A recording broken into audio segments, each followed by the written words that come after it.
নমস্কাৰ। আজি মই LICৰ এটা বিশেষ প্লানৰ বিষয়ে জনাবলৈ এই ভিডিঅ'টো বনাইছোঁ। মই যিখিনি এজেণ্ট বৰ্তমানলৈকে ৰিক্ৰুইট কৰিছোঁ তেওঁলোকৰ বাবেও যাতে প্লানটো কাষ্টমাৰক বুজাওঁতে সুবিধা হয়, লগতে যিখিনি নতুন এজেণ্ট আছে সেই নতুন এজেণ্ট সকলোৰে বাবে যাতে কিছু হ'লেও এই ভিডিঅ'টোৰ জৰিয়তে মই তেওঁলোকক প্লানটোৰ বিষয়ে জনাব পাৰোঁ। লগতে কিছুমান কাষ্টমাৰে LIC প্লানৰ বিষয়ে জানিবলৈ বিচাৰে, তেওঁলোকেও যাতে এই ভিডিঅ'টো যদি চাই প্লানটোৰ বিষয়ে জানিব পাৰে। তো তাৰ সুবিধা হোৱা বাবে এই ভিডিঅ'টো মই বনাইছোঁ, যাতে সুবিধা হয়। এই প্লানটোৰ নাম হ'ল নিউ এণ্ডমেণ্ট প্লান। LICৰ এই প্লানটোৰ নাম্বাৰ হিচাপত 714 নাম্বাৰ হয় আৰু এই প্লানটো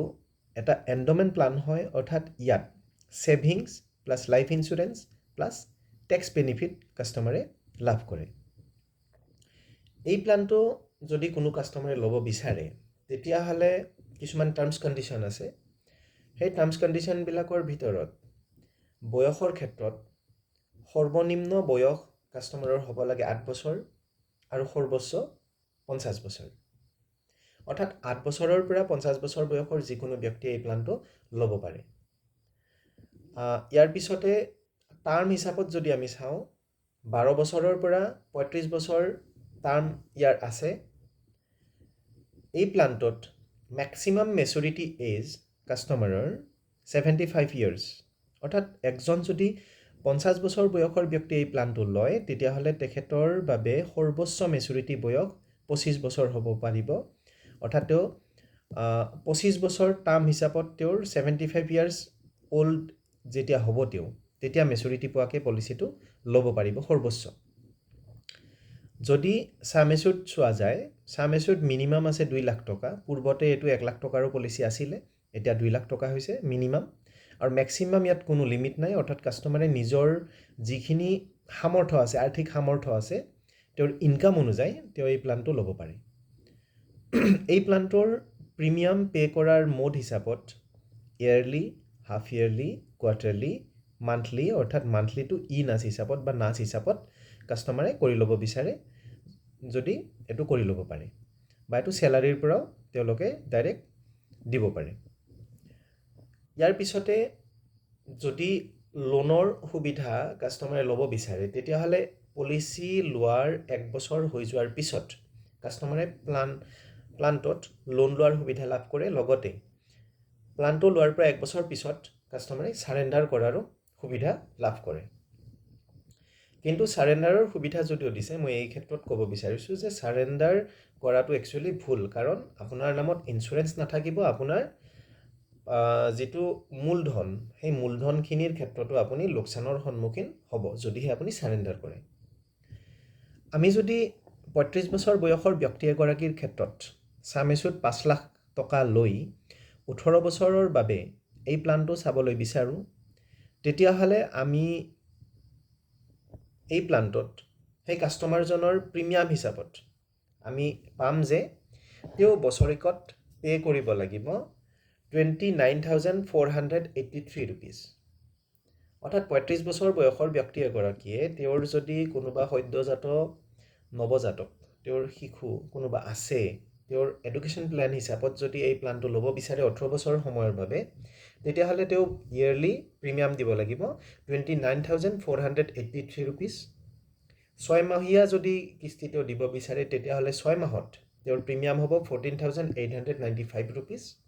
কোৱাৰ্টাৰলি দিব খুজিলে 7,525 ৰুপিজ, আৰু মান্থলি যদি তেওঁ দিব খোজে তেতিয়াহ'লে 2,508 ৰুপিজকৈ তেওঁ টোটেল 18 বছৰ সময় দিব লাগিব। 18 বছৰ দিয়াৰ পিছত তেওঁ মেচুৰিটি হিচাপত কি পাব? এই প্লানটোত এজন কাষ্টমাৰে মেচুৰিটি হিচাপত লাভ কৰে sum assured plus bonus plus FAB, মানে ফাইনেল এডিশ্যনেল বনাছ। যোৱা বছৰৰ যদি আমি বনাছ চাওঁ তেতিয়াহ'লে এই প্লানটোত প্ৰতি 1,000 টকাত প্ৰতি বছৰত প্ৰায় 45 ৰুপিজকৈ LICয়ে বনাছ ডিক্লেয়াৰ কৰিছিলে। সেই হিচাপত যদি আমি চাওঁ 5 লাখ টকাৰ বনাছ প্ৰতি 1,000ত যদি 45 টকা এবছৰত হয় তেতিয়াহ'লে 5 লাখ টকাত বোনাছ হ'ব টোটেল প্ৰতি বছৰত 22,500 অৰ্থাৎ 18 বছৰত বোনাছ লাভ কৰিব 4,05,000 rupees তেওঁৰ সাম এছুড আছিলে 5 লাখ rupees আৰু FAB হিচাপত আমি যদি হিচাপ কৰোঁ তেতিয়াহ'লে 17,500 rupees তেওঁৰ FAB লাভ কৰিব অৰ্থাৎ এজন কাষ্টমাৰে মেচুৰিটি সময়লৈকে যদি তেওঁ সুস্থ সবল হৈ থাকে তেওঁ মেচুৰিটি পোৱাৰ যোগ্য হৈ থাকে তেতিয়াহ'লে মেচুৰিটিত তেওঁ লাভ কৰিব টোটেল 5 লাখৰ পলিচিটোত 9,22,500 rupees ভগৱান নকৰক সেই কাষ্টমাৰজনৰ ক্ষেত্ৰত যদি এই সময়সীমাৰ ভিতৰত নেচাৰেল ডেথ হৈ যায় তেতিয়া নমিনিয়ে কি লাভ কৰিব তো তেতিয়া নমিনিক LICয়ে প্ৰদান কৰে সাম এছুড প্লাছ সেই নিৰ্দিষ্ট সময়লৈকে যিমানখিনি বোনাছ লাভ কৰিছে পলিচিটো সেইখিনি লাভ কৰে এক্সাম্পল হিচাপত যদি আমি ধৰি লওঁ যে 5 বছৰ পলিচি চলাৰ পিছত কাষ্টমাৰজনৰ নেচাৰেল ডেথ হ'ল তেতিয়া নমিনিয়ে লাভ কৰে সাম এছুড 5 লাখ টকা প্লাছ 5 বছৰত প্ৰতি বছৰ 22,500 rupeesকে বোনাছ অৰ্থাৎ 5 বছৰত টোটেল বোনাছ লাভ কৰিব 1,12,500 rupees অৰ্থাৎ টোটেল 6,12,500 rupees নমিনিয়ে লাভ কৰিব যদি কাষ্টমাৰৰ এক্সিডেণ্টেল ডেথ হয় তেতিয়া ইয়াত কাষ্টমাৰৰ নমিনিয়ে এক্সট্ৰা 5 লাখ rupees সাম এছুড এক্সট্ৰা এটা সাম এছুড লাভ কৰে এতিয়া এই প্লানটোত যদি ৰাইডাৰ তেওঁ কিছুমান এক্সট্ৰা ৰাইডাৰ ল'ব বিচাৰে তেতিয়াহ'লে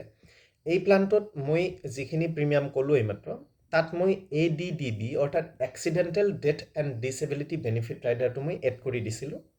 সেইটো এটা বিশেষ ৰাইডাৰ হয় সেইটো নলয় কোনো কাষ্টমাৰে AB ৰাইডাৰটো ল'ব পাৰে এক্সিডেণ্টেল বেনিফিট ৰাইডাৰ কাষ্টমাৰে যদি বিচাৰে ইয়াত টাৰ্ম ৰাইডাৰ ল'ব পাৰে আৰু যদি কাষ্টমাৰজন মাইনৰ হয় তেতিয়াহ'লে প্ৰিমিয়াম ৱেইভাৰ বেনিফিট ৰাইডাৰ ল'ব পাৰে এই প্লানটোত ফ্ৰী লুক পিৰিয়ড থাকে অৰ্থাৎ মই কাষ্টমাৰক এটা পলিচি বিক্ৰী কৰিছোঁ কাষ্টমাৰে যদি পলিচি তেওঁ লাভ কৰিব মোটামুটি যদি তেওঁ ইমেইলত তেওঁ পলিচি লাভ কৰে 3-4 দিনত তেওঁৰ মেইলত তেওঁ পলিচিখন লাভ কৰিব বা তেওঁ ফিজিকেলি পলিচিখন 10 দিনমানত লাভ কৰে তো যদি কাষ্টমাৰে পলিচি লাভ কৰাৰ 30 দিনৰ ভিতৰত যদি কাষ্টমাৰে টাৰ্মছ কণ্ডিশ্যনবিলাক পঢ়ি ভাবে যে মই পলিচিটো নলওঁ তেতিয়াহ'লে 30 দিনৰ ভিতৰত LICৰ যিখিনি টাৰ্মছ কণ্ডিশ্যন থাকে সেই টাৰ্মছ কণ্ডিশ্যনৰ আণ্ডাৰত তেওঁ পলিচিটো কেঞ্চেল কৰিব পাৰে এইখিনি ফ্ৰী লুক পিৰিয়ড হয় কাষ্টমাৰে যদি বিচাৰে কেতিয়াবা প্ৰিমিয়াম দিয়াৰ ক্ষেত্ৰত এটা গ্ৰেছ পিৰিয়ড থাকে অৰ্থাৎ কাষ্টমাৰে ছাপোজ ইয়াৰলি প্ৰিমিয়াম দিব হাফ ইয়াৰলি বা কোৱাৰ্টাৰলি প্ৰিমিয়াম দিব মানে মোট যদি কোৱাৰ্টাৰলি হাফ ইয়াৰলি ইয়াৰলি হয় তেতিয়াহ'লে কাষ্টমাৰৰ কেতিয়াবা যদি ফাইনেন্সিয়েল প্ৰব্লেম থাকে প্ৰিমিয়াম দিব পৰা নাই তেতিয়াহ'লে যিটো ডিউ ডেট থাকে সেই ডিউ ডেটৰ পৰা 30 দিনৰ ভিতৰত যদি কাষ্টমাৰে প্ৰিমিয়াম পে কৰে তেতিয়াহ'লে কোনো ধৰণৰ লেট ফিজ নাথাকে আৰু যদি মান্থলি প্ৰিমিয়াম দিয়ে কাষ্টমাৰে মান্থলি প্ৰিমিয়াম দিয়াৰ ক্ষেত্ৰত 15 দিনৰ এটা গ্ৰেছ পিৰিয়ড থাকে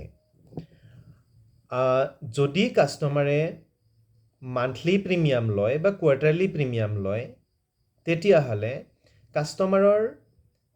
সামান্য প্ৰিমিয়াম বেছি যায় অৰ্থাৎ মই এইটো ক'ব বিচাৰিছোঁ যে যদি কাষ্টমাৰে ইয়েৰলি প্ৰিমিয়াম লয় তেতিয়া যিটো টেবুলাৰ প্ৰিমিয়াম হয় মান্থলি বা কোৱাৰ্টাৰলি হিচাপত তাতকৈ 2% প্ৰিমিয়াম ৰিবেট পায় আৰু যদি হাফ ইয়াৰলি প্ৰিমিয়াম লয় তেতিয়াহ'লে 1% প্ৰিমিয়াম এই প্লানটোত ৰিবেট পায়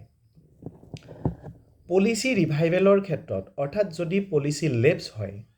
তেতিয়াহ'লে কাষ্টমাৰে 5 বছৰৰ ভিতৰত যিমানখিনি প্ৰিমিয়াম ডিউ হৈছে সেই ডিউ প্ৰিমিয়াম